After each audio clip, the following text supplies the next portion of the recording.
நேர்களுக்கு வணக்கம். இன்னைக்கு நீங்கள் உங்களுக்கே தெரிஞ்சிருக்கும். இன்னைக்கு ஒரு மாணவர் புரட்சி அப்படின்னு சொல்கிறதா, இளைஞர்கள் புரட்சி அப்படின்னு சொல்கிறதா. ஆனால் செய்திகளில் ஊடகங்களில் வரும்போது ஜென்ஸி புரட்சி அப்படின்னு சொல்லி ஜென்ஸி ரெசல்யூஷன் அப்படின்லாம் செய்திகளை போடுறாங்க. எந்த ஜெனரேஷனாக இருந்தாலும் இது ஒரு இளைஞர் புரட்சி, மாணவர் புரட்சி. அதை நான் பார்க்கன்னா அங்கே கூடியிருக்கக்கூடிய மொத்த கூட்டமும் ஒரு இளைஞர் கூட்டமாக தான் இருக்கிறத பார்க்க முடியுது. ஓகே, இப்போது நேபாளில் நடந்து கொண்டு வரக்கூடிய அந்த மக்கள் புரட்சி, அதில் என்னென்ன நடக்குது, ஏன் இப்படி ஒரு புரட்சி, என்ன காரணம் அப்படிங்கிறதான் பார்க்க போகிறோம். ஆல்ரெடி உங்களுக்கு தெரிஞ்சிருக்கும். முதல்ல சொல்லப்பட்ட காரணம் அப்படின்னா சமூக வலைதள ஊடகங்களுக்கு தடை அப்படிங்கிறது தான் இந்த புரட்சிக்கு ஆரம்பமாக இருந்தது. ஆனால் அதன் நோக்கம் வேறுவாக இருந்திருக்கு அப்படிங்கிறது மறுநாள் தான் அந்த அரசை தெரிஞ்சு கொள்ளக்கூடிய ஒரு நிகழ்வாகவும் இருந்திருக்கு. வீடியோக்குள்ளே போகலாம்.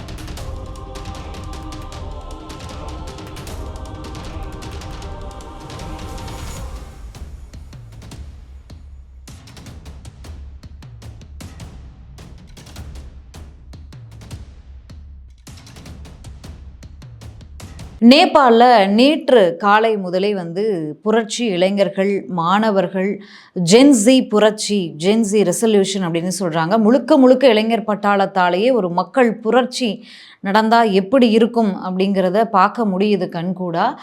எந்தவித அச்ச உணர்வும் இல்லாத ஒரு புரட்சி, மக்கள் எழுச்சி அப்படிங்கிறது அங்கே பார்க்க முடியுது. நம்ம சமீபத்தில் பார்க்கணும் அப்படின்னா ஜல்லிக்கட்டு புரட்சி, அதை நம்ம பார்த்தா அது எந்த ஏஜ் கிரைட்டீரியா இல்லாமல் நம்மளுடைய பாரம்பரியத்தை மீட்கணும் அப்படின்னு மக்கள் ஒன்று சேர்ந்த ஒரு நேரம் அது. ஆனால் இங்கே நேபாளுக்கும் புரட்சிக்கும் மக்கள் எழுச்சிக்கும் பிரிச்சே பார்க்க முடியாத ஒரு நாடாக தான், ஒரு தனி நாடாக தான் நேபாள் இருக்குது. நேபாள் இமயமலையில் ஒரு அடிவாரத்தில் இருக்கக்கூடிய ஒரு தனி நாடாக இருக்குது.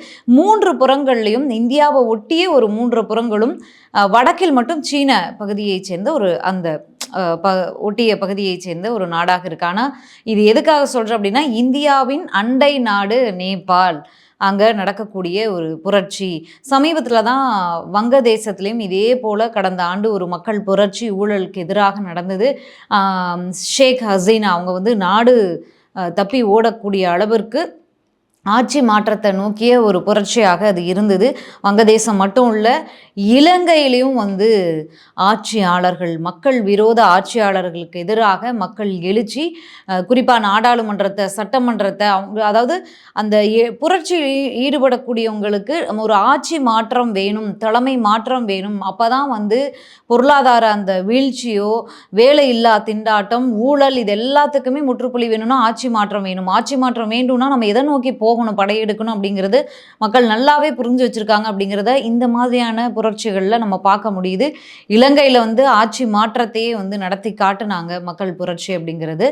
இப்போ நேபாளில் 2 தினங்களாக நடக்கக்கூடிய இந்த மக்கள் எழுச்சி புரட்சி, ஜென்ஸி புரட்சி அப்படிங்கிறாங்க, ரெசல்யூஷன் அப்படின்றாங்க. அதை பற்றி தான் பேசிகிட்டு இருக்கோம். நேற்று காலையில் ஆரம்பிச்சது. முழுக்க முழுக்க இளைஞர் பட்டாளமாகவே இருக்காங்க. அந்த விஷயம்லாம் பார்த்தீங்கன்னாவே உங்களுக்கு நல்லா தெரியும். நேபாளுடைய தலைநகர் காத்மண்டுவை நோக்கி தான் இந்த புரட்சி ஆரம்பிச்சது. குறிப்பாக சட்டமன்றம், நாடாளுமன்றம், அமைச்சர்கள் தங்கியிருக்கக்கூடிய பகுதிகள், அவங்களுடைய இல்லங்களை சூறையாடுவது, இந்த மாதிரி தான் இந்த புரட்சி நேற்று முழுக்க கட்டுக்கடங்காமல் திங்கள் முழுவதுமே இந்த புரட்சி நடைபெற்றது. இதில் வைக்கக்கூடிய கோஷங்கள் என்னவாக இருந்துச்சு ஆரம்பத்தில் அப்படின்னா, shutdown corruption, not social media அப்படிங்கிறது தான் இந்த புரட்சியினுடைய ஆரம்ப கட்ட பிரச்சாரமாக இருந்தது.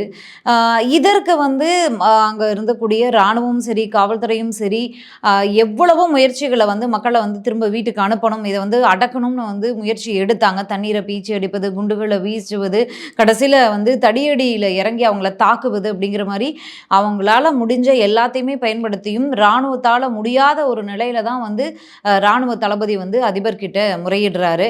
அப்படிங்கும்போது இந்த விஷயங்கள்லாம் நடப்பதற்குள்ளாகவே அவங்க கேட்ட கோரிக்கைகள், அதாவது யூடியூப், இன்ஸ்டாகிராம், ட்விட்டர், ஃபேஸ்புக், இந்த மாதிரியான சமூக வலைதளங்கள், கிட்டத்தட்ட 26 சமூக வலைதளங்களை நேபாள் அரசு முடக்கி இருக்கிறது. இது 2023 இப்படி ஒரு திட்டம், அதாவது நம்ம சொல்லுவோம் இல்லையா, மசோதா அப்படிங்கிற மாதிரி மசோதாவை தாக்கல் பண்ணி அவங்க இதற்கான வரைமுறையை வகுக்க ஆரம்பிச்சு நேபாள் அரசிடம் அனுமதி பெற்று அவங்க விதிக்கக்கூடிய கட்டுப்பாடுகளோடு இந்த சமூக வலைதளங்கள் வந்து நேபாளில் இயங்கிக்கலாம்.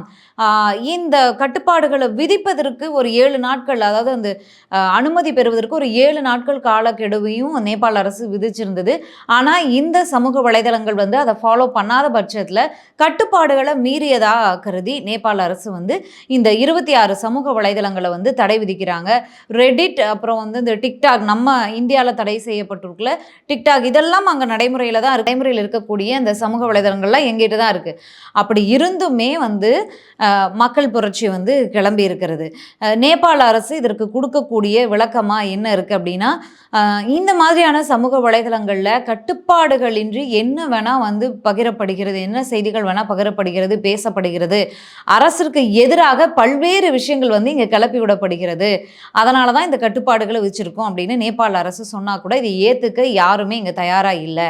இப்படி இந்த போராட்டங்கள் புரட்சி வெடிக்கும் போது 26 சமூக வலைதளங்களுக்கு நேபாள அரசு கட்டுப்பாடுகளை தடை விதிச்சிருந்தது இல்லையா, தடையை நீக்கிடுறாங்க. ஆனாலும் இந்த போராட்டம் வந்து மட்டுப்படலை, கட்டுக்கடங்காமல் அடுத்தடுத்த கட்டமாக வந்து அதை நகரும் போது, தலைநகரின் பல பகுதிகளுக்கும் பல இடங்களுக்கும் அது பரவும் போது கோஷங்களும் மாறுது. என்னன்னா, ஊழலற்ற ஆட்சி வேண்டும், லஞ்ச லாவண்யம் இல்லாத ஆட்சி வேண்டும், வேலைவாய்ப்பு இன்மை ஒழிக்கப்பட வேண்டும், ஆட்சி மாற்றம் வேண்டும் அப்படிங்கிறது தான் அவங்களுடைய கோரிக்கையாக இருக்குது.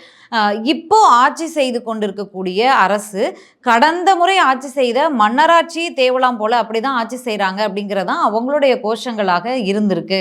அதனால தான் அந்த அமைச்சர்களுடைய வீடுகளை சூறையாடுவதும், பிரதமர் அலுவலகத்தை நோக்கி ஓடுவதும், நாடாளுமன்றம் சட்டமன்றத்தை வந்து சூறையாடுவதும், இந்த மாதிரியான காட்சிகளை வந்து இது வந்து நம்ம இலங்கை நாடாளுமன்றம் சூறையாடப்பட்ட போது அந்த காட்சிகளை பார்க்கும்போது ஒரு அச்சம் கிளம்பியது இல்லையா, அதே மாதிரியான காட்சிகளை இங்கே பார்க்க முடியுது. மக்கள் எந்த அளவுக்கு தீவிரமாக இருக்காங்க அப்படிங்கிறதையும் பார்க்க முடியுது. ஜென்சி ப்ரொட்டஸ்ட் அப்படின்னு சாதாரணமாக எடுத்துக்காதீங்க அப்படிங்கிற கோஷங்களையுமே அங்கே பார்க்க முடியுது.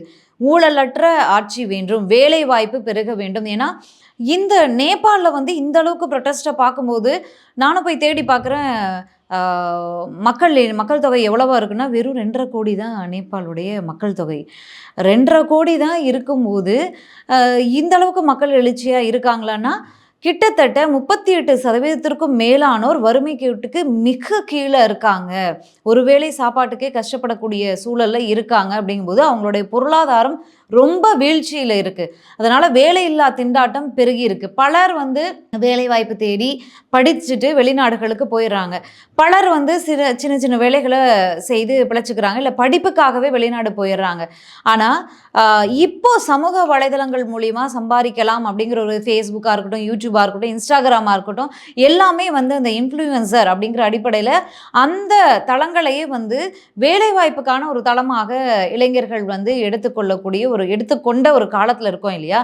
அப்படி எடுத்துக்கொண்ட அதிகபட்ச யங்ஸ்டர்ஸ் வந்து நேபாளிலையும் இருக்காங்க. வேலையில்லா திண்டாட்டம், வேலை கிடைக்காத நேரத்தில் இதையே வந்து ஒரு வருமானத்திற்கான ஒரு வழியாக பயன்படுத்தக்கூடிய சூழலில் நீங்கள் அந்த தளத்துக்கு தடை போட்டால் அவங்க எந்த அளவுக்கு கொந்தளிச்சு எழுவாங்க அப்படிங்கிறத இதை பார்க்க முடியுது. தடையை நீக்கியும் ஆட்சி மாற்றம் வேணும் அப்படிங்கிறது தான் அவங்களுடைய இப்போதைய கோஷமாக இருக்குது. உள்துறை அமைச்சர் ராஜினாமா அடுத்தடுத்து பல அமைச்சர்கள் வந்து ராஜினாமா, கடைசியாக விவசாயத்துறை அமைச்சர் வரைக்கும் ராஜினாமா பண்ணிட்டாரு. இப்போ நமக்கு கிடைச்சிருக்கக்கூடிய தகவல் என்னன்னா, நேபாளுடைய பிரதமரான ராஜினாமா பண்ணியிருக்காரு. அவர் வந்து ராஜினாமா பண்ணது கூட ஆல்ரெடி நேற்று இரவுலேருந்தே பேசப்பட்ட ஒரு தகவல் தான், செய்திகளில் வந்த ஒரு விஷயம்தான். ஆனால் அவர் வந்து நாட்டை விட்டு ஓட போகிறாரு, அதற்கான ஏற்பாடுகளை இராணுவ தளபதிகள் பண்ணிட்டு இருக்காங்க, தனி விமானம் மூலமாக அவர் துபாய் தப்பிச்செல்ல இருக்கிறார் அப்படிங்கிற தகவலுமே கிடைச்சிருக்கு.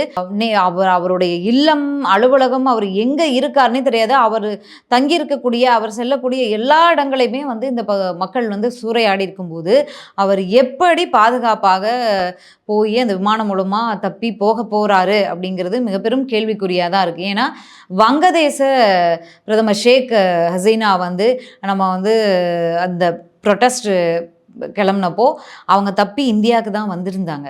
அவங்க எங்கே போயிட்டாங்க இந்தியாவில் தான் தஞ்சம் அடைச்சிருக்காங்க அப்படிங்கிற பேசுபொருள்லாம் வந்து பரப்பப்பட்டது.